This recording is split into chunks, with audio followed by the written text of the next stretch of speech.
केंद्र सरकार ने अपना बजट पेश किया है, जहां सरकार से जुड़े लोग और बीजेपी के लोग बजट की तारीफ करते नहीं थक रहे हैं। वहीं दूसरी तरफ विपक्षी दल बजट को लेकर केंद्र सरकार को निशाने पर ले रहे हैं। अकेले विपक्षी दल ही नहीं, व्यापारिक संगठन भी बजट को लेकर असमंजस में हैं और केंद्र सरकार के इस बजट पर चैम्बर ऑफ कॉमर्स में विशेषज्ञों की बैठक भी बुलाई गई है, जिसमें बजट से जुड़े पहलुओं पर रायशुमारी की जाएगी। विपक्षी दल कांग्रेस और आम आदमी पार्टी दोनों ही बजट पर सवालिया निशान खड़े कर रहे हैं। आम आदमी पार्टी के वरिष्ठ नेता रुचि गुप्ता ने भी बजट पर सवाल खड़े किए हैं और कहा है कि इस बजट से देश की दूसरी सबसे बड़ी आबादी महिला वर्ग को निराशा हाथ लगी है। इस बजट में महिलाओं के लिए महिला होते हुए भी वित्त मंत्री निर्मला सीतारमण ने कोई विशेष प्रावधान नहीं किए।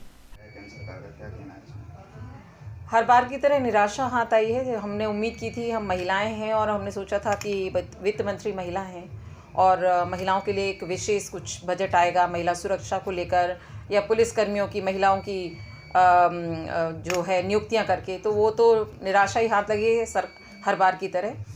और अगर और अदर क्षेत्र में बोलें तो हम यही कहेंगे कि आप जवानों को ले लीजिए, किसानों को ले लीजिए, नौजवानों को ले लीजिए। इन्होंने बजट में क्या प्रावधान लाया है? बोल रहे हैं 50 एयरपोर्ट बनाएंगे, तो मोदी जी को ये जवाब देना चाहिए, वित्त मंत्री जी को भी, कि 50 एयरपोर्ट देंगे किसको? अडानी को, अंबानी को? तो इस प्रकार का बजट लाना एक पूर्णतः मैं कहूँगी निराशाजनक है। जवानों ने सोचा था रक्षा बजट में कुछ बढ़ेगा, वो नहीं है। नौजवानों को 2 करोड़ नौकरियां कहीं थी, वो नहीं है। महिलाओं के लिए कोई प्रावधान नहीं है। 2.5 लाख से 3 लाख ले गए हैं। 50,000 का उन्होंने छूट दे दी। इतनी बड़ी सुपड़े जैसी महंगाई में उन्होंने बहुत बड़ा कोई ऐसा कोई छूट नहीं दे दी है टैक्स को लेकर। तो मैं यही बोलूँगी कि फ़िलहाल बजट पूर्णतः निराशाजनक है और हम महिलाएं, हम नौजवान, हम हर तरह से कहेंगे कि ये बजट से हम लोग खुश नहीं हैं। हर साल की तरह इस बार भी उन्होंने हम लोगों को लॉलीपॉप पकड़ा दी है। इस बार पेट्रोल रसोई पे भी कोई छूट नहीं है, वही है। देखिए ना, 1200-1400 रुपये का सिलेंडर और हर तरह से मैं कहूँगी निराशाजनक है। हर बार वित्त मंत्री हमारी जो लाती हैं एक लाल कवर में, पहले इतनी बड़ी फाइल थी, फिर छोटी हो गई, फिर और छोटी, और आज तो इतनी छोटी सी फाइल में उन्होंने छोटा सा बजट पेश कर दिया और हर आम नागरिक उनके इस बजट से निराश है, जहाँ तक मैं समझती हूँ। और मैं वित्त मंत्री महिला हैं, मैं उनसे निवेदन करूँगी कि महिला होने के नाते कम से कम महिला सुरक्षा के लिए उनको बजट लाना चाहिए था, जो वास्तव में वो नहीं लाई और सालों से हम लोग इंतज़ार कर रहे हैं, वो भी कभी सुनने को नहीं मिला। तो दूसरी तरफ कांग्रेस ने भी बजट पर सरकार को गिरा है और इसे जन विरोधी बजट करार दिया है। उनसे कहना है कि 2 तरह के बजट होते हैं, एक होता है लोक हितकारी और एक लोक लुभावनकारी। तो भारतीय जनता पार्टी का तो जो बजट आता है वो लोक लुभावनकारी होता है, लोक हितकारी नहीं होता। लोक हितकारी बजट कांग्रेस के हुआ करते थे। तो कांग्रेस के समय में जो देश ने तरक्की की वो लोक हितकारी बजटों की वजह से ही की। लेकिन पिछले हम कुछ सालों से देख रहे हैं, जब से भारतीय जनता पार्टी सरकार बनी है, कि बजट के नाम पे केवल आंकड़ेबाजी होती है, आंकड़ों की जादूगरी होती है और भारतीय जनता पार्टी के नेता हैं, उनके जो उद्योगपति मित्र हैं, उनको फ़ायदा पहुंचाने की स्कीम जितनी भी बना सकते हैं बजट में, वो बजट में उनको फ़ायदा पहुंचाने की जो नीति है, जो रीति है, जो उनकी सोच है, उसका ही लेखा जोखा है जो प्रस्तुत किया जाता है, जिसका नाम हम बजट कह सकते हैं।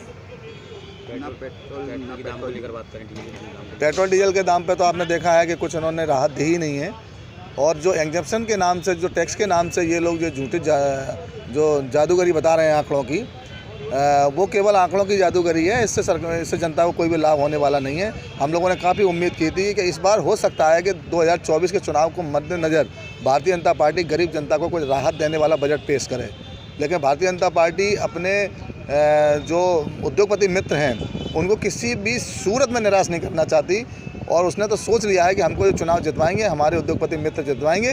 जनता से उनको कोई सरोकार नहीं है, इसलिए बजट में उन्होंने जनता को, गरीब जनता को कोई भी राहत देने के लिए कोई भी चेष्टा नहीं की है। वहीं Madhya Pradesh chamber of commerce के ग्वालियर इकाई के अध्यक्ष प्रवीण अग्रवाल ने यह भी कहा है कि इस बजट में आम आदमी को राहत नहीं दी गई, क्योंकि आम आदमी पेट्रोल, डीजल और रसोई गैस की कीमतों से बेहद परेशान है। आम आदमी को उम्मीद थी कि सरकार अनावश्यक चीज़ों में कोई राहत देगी, लेकिन बजट में इनका कोई जिक्र नहीं किया गया। उन्होंने केंद्र सरकार से मांग की है कि सरकार को इस ओर ध्यान देना चाहिए और इन पर नियंत्रण करने के लिए कोई आवश्यक कदम उठाने चाहिए। कुल मिलाकर केंद्र सरकार के बजट को लेकर विपक्षी दल हमलावर हैं, तो वहीं दूसरी तरफ व्यापारी संगठन भी असमंजस की स्थिति में दिखाई दे रहे हैं।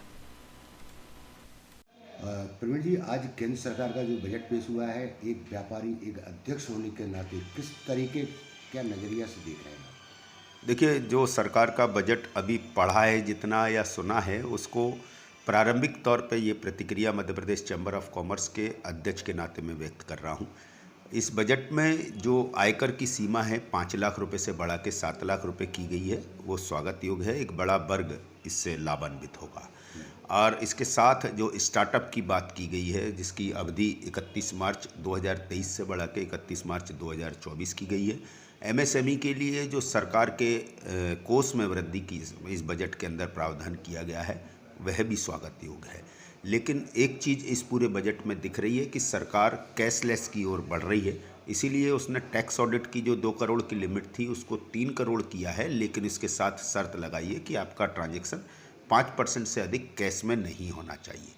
कैशलेस का हम पूरे व्यापारी और उद्योगपति स्वागत करते हैं, लेकिन इसके साथ हम ये सुरक्षा चाहते हैं कि रोज़ हजारों व्यापारी और उद्योगपति साइबर क्राइम से ठगे जा रहे हैं, जिसकी 10% भी रिकवरी नहीं हो रही है। सरकार को इसके लिए ठोस कदम उठाने होंगे, ठोस गारंटी देनी होगी, तभी 100% ये हिंदुस्तानी कैशलेस की ओर बढ़ेंगे।